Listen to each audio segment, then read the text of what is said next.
तो स्वागत है दोस्तों आपका हमारे चैनल ट्रांसपोर्ट गुरुजी में। जैसा कि आप लोगों को पता है कि हमारा चैनल ट्रांसपोर्ट गुरुजी यूट्यूब पे लॉजिस्टिक और ट्रांसपोर्टेशन का बिजनेस चैनल है, जहां पे कि मैं आपको हमेशा कुछ नई बातें बताता हूं। तो दोस्तों आज का वीडियो जो है वो है खास करके नेशनल लॉजिस्टिक पॉलिसी जो 17 तारीख को शनिवार को शाम में 5 साढ़े 5 बजे लॉन्च किया गया है, जिसके बारे में हमारे देश के माननीय प्रधानमंत्री श्री नरेंद्र मोदी जो डिटेल्स में बताया है कि क्या है नेशनल लॉजिस्टिक पॉलिसी और इससे देश के लॉजिस्टिक सिस्टम, ट्रांसपोर्टेशन सिस्टम में क्या बदलाव आने वाले टाइम में हो सकता है, हमारा देश आने वाले टाइम में इस इंडस्ट्री में कितना आगे बढ़ सकता है। तो आज हम इन्हीं सारे चीजों पे बात करेंगे और ये वीडियो जो है उस जितना वो जो नेशनल लॉजिस्टिक पॉलिसी जब लॉन्च किया गया था उसमें कुछ पॉइंट्स थे जिसके बारे में बताया गया था, जिसमें यूलिप था, जिसको कि यूनिफाइड लॉजिस्टिक इंटरफेस प्लेटफॉर्म बोला जाता है। इसके बारे में उन्होंने बात किया था। दूसरा बात किया था पीएम गति शक्ति जो है वो क्या चीज है, उससे देश के इंफ्रास्ट्रक्चर और साथ में लॉजिस्टिक इंडस्ट्री को क्या बढ़ावा मिल रहा है, उसके बारे में हम इस वीडियो में बात करेंगे। इसके अलावा हम बात करेंगे कुछ मिनिस्ट्री के बारे में जो खास करके इस इंडस्ट्री के लिए काम कर रहा है। तो दोस्तों इस वीडियो को पूरा देखिए अगर आपको समझना है कि आखिर यूलिप जो है वो हमारे पूरे लॉजिस्टिक बिजनेस सिस्टम को किस तरह से आने वाले टाइम में बढ़ावा देगा और बहुत सारी जो चीजें हैं जो आज के डेट में उलझा पड़ा है इस इंडस्ट्री के अंदर, उसको सुलझाने में मदद करेगा। तो दोस्तों हम बात करते हैं सबसे पहले नरेंद्र मोदी जी का, जो उन्होंने बताया था नेशनल लॉजिस्टिक पॉलिसी के अंदर। कुछ पॉइंट्स पहले मैं क्लियर कर देता हूं। आज के डेट में हम बात करें तो इंडिया का जो लॉजिस्टिक का जो शेयर है जीडीपी का, जैसा कि मैंने आपको बार बार बताया, वो 13-14% के राउंड में रहता है, जबकि वर्ल्ड का जो है, अगर हम वर्ल्ड जितने भी विकसित कंट्री है उसको देखें तो उसका जो है कोस्टिंग अराउंड 8% का होता है और हमारा 13 से 14% होता है। तो इसको कम करना है। जो कोस्ट है ये एक्चुअल में यहाँ पे ये होता है कि आपका जो ट्रांसपोर्टेशन, लॉजिस्टिक और वेयरहाउसिंग जो कॉस्ट है उसको कम करना है, इंपोर्ट एक्सपोर्ट का जो कॉस्ट है उसको कम करना है, तब ये 13-14% से लेकर के 7-8-6% के राउंड में आकर के ठहर सकता है। ऐसे हम बात करें चाइना का, तो चाइना का भी यही 13 से 14% है, बट हम चाइना को कम्पीट नहीं करना चाहते, हम अमेरिका को कम्पीट करना चाहते हैं और अमेरिका का जो है वही अराउंड 7-8 के राउंड में उसका लॉजिस्टिक कोस्ट आता है 7-8% के राउंड में। दूसरा हम बात करते हैं कि आज के डेट में जो ये इंडस्ट्री है पूरा वो फ्रेगमेंटेड है, कहीं पे कोई चीज स्थिर नहीं है, एक दूसरे का मेल नहीं है। अगर हम लॉजिस्टिक बिजनेस पूरा हम करते हैं, जितना भी जिस तरह से पूरा का पूरा प्रोसेस है, इंपोर्ट एक्सपोर्ट के से रिलेटेड हो या फिर रोड ट्रांसपोर्टेशन से रिलेटेड हो, रेल ट्रांसपोर्टेशन से रिलेटेड हो, एयर से रिलेटेड हो, सी से रिलेटेड हो, यहाँ पे इंडिया के अलग अलग मिनिस्ट्री इन्वॉल्व होता है और आज के डेट में पूरे बिजनेस को चलाने के लिए 7 मिनिस्ट्री इसके अंदर आता है और 7 मिनिस्ट्री के अंदर हम बात करें तो तकरीबन 30 से 35 ऐसे प्लेटफॉर्म है जहां पे कि कागजों की कार्रवाई की जाती है और उसका कहीं पे मेल नहीं है। तो ये जो सिस्टम है ये पूरे सिस्टम को एक मेल कराया जाएगा, एक सिंगल पॉइंट विजन दिया जाएगा और वही सिंगल पॉइंट विजन जो है उसको हम बोलेंगे यूनिफाइड लॉजिस्टिक इंटरफेस प्लेटफॉर्म। इसके लिए एक अलग से कुछ मेरे ख्याल से ऐसा लगता है कि कोई ईआरपी सिस्टम या फिर लॉजिस्टिक प्लेटफॉर्म लॉन्च किया जाएगा आने वाले टाइम में, तो वो हम आपको अभी वीडियो में आगे बताते हैं। बट हम बात करते हैं कि ये सब चीजें होगी कैसे। पीएम गति शक्ति क्या है, जिसके बारे में कि बार बार उस भाषण में बताया गया, उस संबोधन में बताया गया कि पीएम गति शक्ति जो है वो इसमें बहुत ज्यादा इन्वॉल्वमेंट लेता है। दोस्तों मैं पीएम गति शक्ति के बारे में बताऊं तो पीएम गति शक्ति जो है प्राइम मिनिस्टर का एक बहुत बड़ा विजन है, इंफ्रास्ट्रक्चर को बनाने का बहुत बड़ा विजन है। पूरे स्वतंत्र मतलब जब से देश आजाद हुआ 1947 से लेकर के आज तक इतना बड़ा प्रोजेक्ट कभी नहीं चला गया इंफ्रास्ट्रक्चर से रिलेटेड जिससे पूरे देश का कायाकल्प किया जा सके। तो पीएम गति शक्ति एक्चुअल में वही है। इसके अंदर बहुत सारी चीजें हैं बट जो लॉजिस्टिक से रिलेटेड है वो हम चीजें आपको कुछ शेयर कर देते हैं और मैं अपने पहले सारे वीडियो में बहुत सारी चीजों में बात भी कर चुका हूं। तो दोस्तों इसके अंदर है इंडिया में बहुत सारे वेयर हाउसेस को ओपन करना और वहां पे स्टोरेज बढ़ाना, जो मटेरियल जो किसानों का सामान होता है, जो किसान उपज करते हैं, या फिर जो वहां पे किसी चीज का स्टोरेज करना होता है, सब्जी का स्टोरेज करना होता है, या फिर किसी फिनिश गुड्स का स्टोरेज करना होता है, या फिर रॉ मटेरियल का स्टोरेज करना होता है। तो बड़े बड़े वेयर हाउसेस जो है इंडिया के अंदर बहुत सारे बनाने जाने हैं और इस पे काम चल रहा है। ऐसा नहीं है कि काम नहीं चल रहा है, इस पे बहुत बड़े स्केल पे काम चल रहा है आज की डेट में। दूसरा है सागरमाला प्रोजेक्ट, जिसके अंदर इंडिया में बहुत सारे नए पोर्ट्स बनने हैं और बहुत सारे नए जो पुराने पोर्ट्स है उसको रिपेयर किए जाने हैं, उसको बड़ा किया जाना है। इसके बाद है आपका भारतमाला प्रोजेक्ट। भारतमाला प्रोजेक्ट में इंडिया में ऐसे रोड्स का निर्माण करना है जो पूरी तरह से इंटीग्रेटेड सर्विस के ऊपर काम किया जा सके, जहां पे कि आपका कोई ना मैनुअल टोल हो, ना कोई मैनुअल किसी तरह का कोई डॉक्यूमेंट्स के लिए, जो आज के डेट में आप लोगों का सबसे बड़ा शिकायत होता है कि ट्रकों को रोका जाता है वहां पे, वो सारे चीजें को एलिमिनेट किया जा सके। और ये काम आज के डेट में बहुत सारे स्पीड में हो रहा है और खास करके जो नॉर्थ और वेस्ट का जो कॉरिडोर है, जो दिल्ली मुंबई का कॉरिडोर है, इसमें बहुत स्पीड में इसके ऊपर काम किया जा रहा है। और आई थिंक आने वाले 1.5 से 2 साल में उस एक्सप्रेस वे को, एक्चुअल में वो एक्सप्रेस वे है, उसको भारत सरकार ओपन कर देगा, जो दूसरे ट्रकर्स है, जो आम ट्रकिंग कंपनी है, उन लोगों के लिए कि आप वहां से अपना ट्रक भेज सकते हैं। इसके अलावा दोस्तों डीजीएफसी, जिसके ऊपर के मैंने वीडियो भी बनाया था, जिसको बोलते हैं डेडिकेटेड गुड्स फ्रेट कॉरिडोर, और ये किस तरह से काम करता है, इसके लिए एक अलग लाइन बिछाया जा रहा है जो कि भारतीय रेलवे के अंदर नहीं आता है। डीजीएफसी एक अलग यूनिट है रेलवे का, वो भी रेलवे का ही पार्ट है, बट वो इंडियन रेलवे का पार्ट नहीं, वो अलग एक पार्ट है। और उसके अंदर सिर्फ उसके अंदर जो है मालगाड़ियां चलेगी, चाहे वो कंटेनर व्हीकल हो, ओपन हो, तेल से बड़ी गाड़ी हो, जिस भी तरह का कोई भी मालगाड़ी हो। और ये सारे जो है, ये सब कुछ पीएम गति शक्ति के अंदर आता है। पीएम गति शक्ति जो उनकी योजना है, बहुत बड़ा सोच है, वो सब के अंदर आता है। आज के डेट में दोस्तों हम बात करते हैं जो कॉस्ट बढ़ता है, जो लॉजिस्टिक कॉस्ट, जो मैं बात कर रहा हूं बार बार, जो प्रधानमंत्री मोदी जी भी ने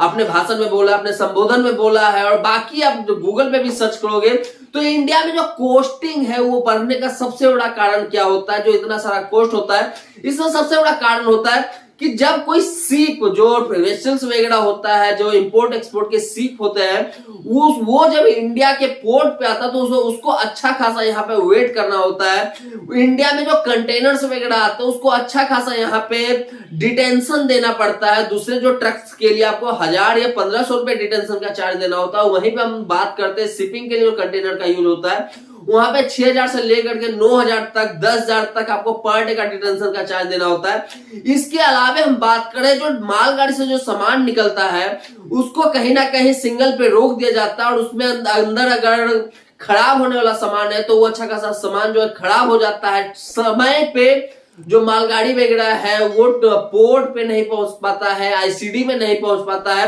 तो ये सब में कहीं ना कहीं कॉस्ट इन्वॉल्व होता है। वहीं पे हम बात करते हैं ट्रकिंग से रिलेटेड, जो ट्रकर्स है हमारे, उनको जगह जगह पे रोका जाता है, उनसे पैसे वसूल किया जाता है। रोड जो यहाँ के इतने गंदे टाइप के रोड है, जिससे आपका जो स्पीड है ट्रक चलाने का वो स्पीड नहीं मिल पाता है, टाइमली ट्रक नहीं पहुंच पाता है, बार बार आपके ट्रकों में रिपेयर करवाना पड़ता है। तो ये सब चीजें जो है आने वाले 5 से 7 साल में धीरे धीरे खत्म होगा, और यहां से जो आपका पैसा बचेगा वही जो है कॉस्ट को कम करेगा। तो ये सब चीजों को कम करने के लिए ये यूलिप का जो है पोर्टल स्टार्ट किया गया है। सॉरी, थोड़ा 15-17 दिन से मेरा जुकाम है बहुत ज्यादा, तो इसलिए गले में खड़ास भी हो रखा है। तो अब बात करते हैं कि ये सब चीजों को किया कैसे जाएगा और इसके अंदर आता क्या क्या है, वो भी हम बात कर लेते हैं। आज के डेट में दोस्तों अगर किसी सामान को भेजा जाता है, ऐसे जो ये पूरा संबोधन था, इसमें भी कहीं भी डोमेस्टिक जो ट्रांसपोर्टेशन होता है, डोमेस्टिक जो लॉजिस्टिक होता है, उस पे मैं इस पे क्लियरेंस कहीं नहीं देख पाया हूं, क्योंकि बार बार इंटरनेशनल ट्रेड का बात किया गया था, उसमें इंपोर्ट एक्सपोर्ट का बात किया गया था। बट मेरा कहना है कि जो मटेरियल गुजरात के अंदर कहीं बन रहा है और उसका खपत केरला में कहीं होना है, तो ये जो है ये आपका आपस का डोमेस्टिक ट्रांसपोर्टेशन है, डोमेस्टिक लॉजिस्टिक प्रोसेस है, डोमेस्टिक ट्रकिंग प्रोसेस है। तो इसमें टाइम को कम करने के लिए क्या किया जाएगा, इसमें कॉस्ट को कम करने के लिए और क्या किया जाएगा, उस पे इस पूरे भाषण में या फिर इस पूरे संबोधन में कहीं कुछ नजर नहीं आया। बट फिर भी हम बात करते हैं कि आज के डेट में जो है हर एक प्रोसेस के लिए टाइम लिमिट नहीं डिसाइड किया गया है।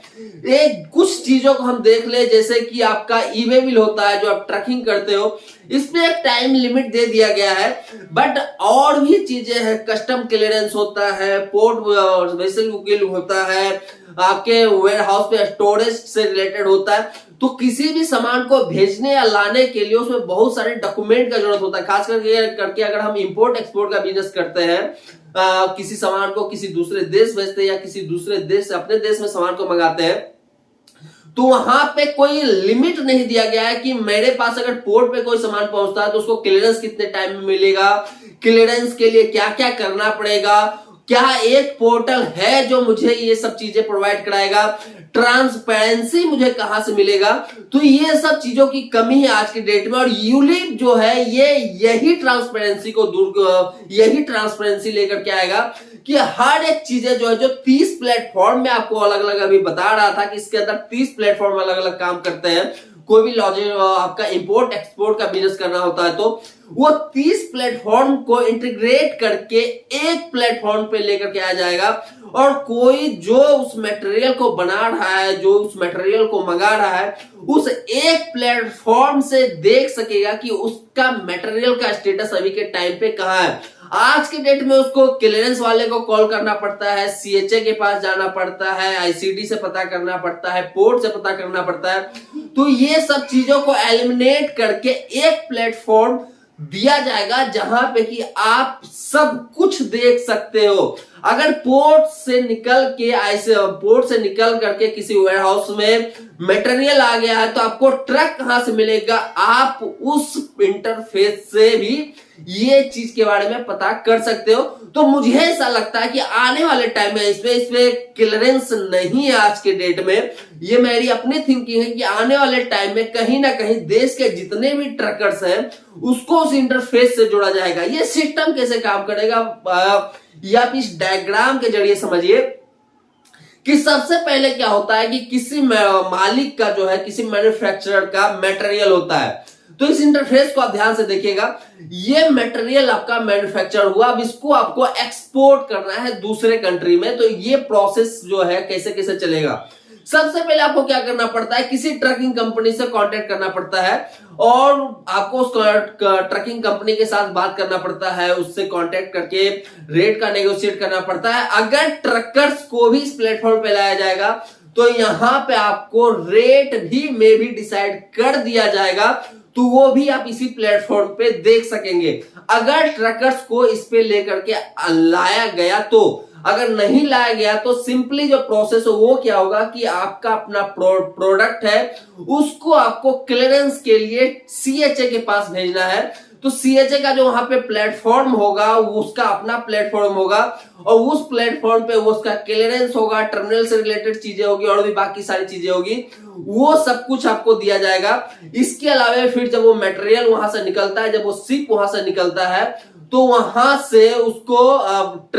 डिस्पैच किया जाएगा, वहां से उसको निकाला जाएगा पोर्ट के लिए, पोर्ट से फिर उसको वेसल्स में डाल करके, कंटेनर में डाल के आगे शिप कर दिया जाएगा। तो एक्सपोर्ट की चीजें में जो है ऐसा ही कुछ होता है। और ये सब जो है अभी के टाइम पे अलग अलग सिस्टम, इसको क्या किया जाएगा, एक सिस्टम से जोड़ दिया जाएगा, और वो गवर्नमेंट का सिस्टम होगा जिसको कि यूलिप बोला जा रहा है आज के डेट में, यूनिफाइड लॉजिस्टिक इंटरप्राइज प्लेटफॉर्म। अब ये चीजें जो है यूलिप का जो आपको लॉगिन आईडी दिया जाएगा, उस समय जब ये सिस्टम पूरा स्टार्ट होगा तो आप जो लॉगिन दिया जाएगा वहां पे आप ओपन करके देख सकते हैं सिंपली कि आपका इस मटेरियल का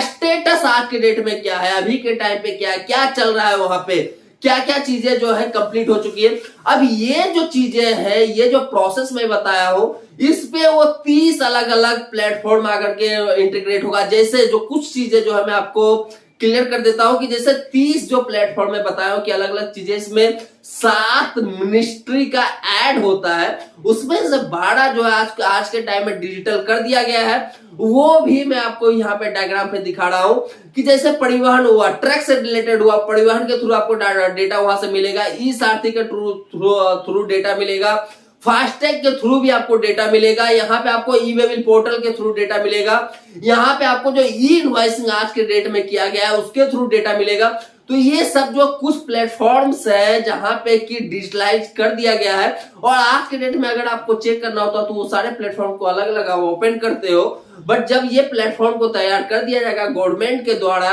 यूलिप प्लेटफॉर्म को तैयार कर दिया जाएगा, तो सिंगल उस विंडो पे जाकर के आप ये चीजों को एक साथ देख सकेंगे। ये हमारी अपनी थिंकिंग है। बाकी आप इस डायग्राम पे पूरा देख सकते हैं कि किस तरह से हो सकता है कि आने वाले टाइम में ये पूरा का पूरा सिस्टम काम करेगा। तो दोस्तों ये है नेशनल लॉजिस्टिक पॉलिसी। आज के डेट में जो चीजों के लिए इंडिया के अंदर कोई टाइमलाइन डिसाइड नहीं किया गया है, उसको अब एक टाइम लाइन में ला करके उस टाइम लाइन के अंदर काम को कंप्लीट कराना, यही पीएम मोदी जी का सपना है, जिससे कि लॉजिस्टिक कॉस्ट खत्म हो। अगर मैं एक लाइन में बोलूं कि एनएलपी क्या है, तो एनएलपी नेशनल लॉजिस्टिक पॉलिसी यही है कि पीएम मोदी चाहते हैं कि आज के डेट में देश का जो 13% खर्चा है किसी मटेरियल को एक जगह से दूसरी जगह भेजने के लिए, वो खत्म करके 7-8% तक लाया जा सके,